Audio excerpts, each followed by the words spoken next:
ఆంధ్రప్రదేశ్ రాష్ట్రాన్ని అత్యున్నతమైన విద్యా ప్రమాణాలతో అగ్రస్థానంలో నిలబెట్టాలని వైఎస్ జగన్ ప్రయత్నం చేస్తే కూటమి ప్రభుత్వం వచ్చి సర్వనాశనం చేస్తోందంటూ తీవ్ర స్థాయిలో ధ్వజమెత్తారు మాజీ మంత్రి రోజా.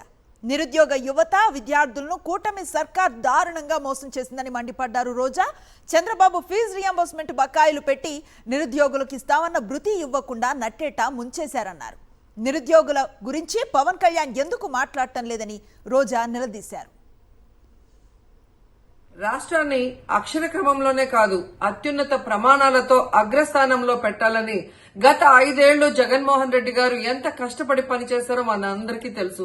కానీ కూటమి ప్రభుత్వం అధికారంలోకి రాగానే ఈరోజు మొత్తం సర్వనాశనం చేశారు. కానీ చంద్రబాబు నాయుడు కూటమి ప్రభుత్వం రాగానే ఫీజు రియంబర్స్మెంట్ ని గాలికి వదిలేశారు. దాదాపుగా 3,900 కోట్ల బకాయిలను పెట్టడం జరిగింది. అలాగే వసతి దీవెన 1,100 కోట్ల బకాయిలు పెట్టడం జరిగింది. అయ్యా పవన్ కళ్యాణ్ గారు ఎన్నికల ముందేమో 20 లక్షల ఉద్యోగాల్ని నిరుద్యోగులకు ఇస్తామని ప్రకటించారు. కానీ ఈరోజు అధికారంలోకి వచ్చిన తర్వాత ఎక్కడ ఉద్యోగాలు అంటే నోట్ల నుంచి మాట రాదు.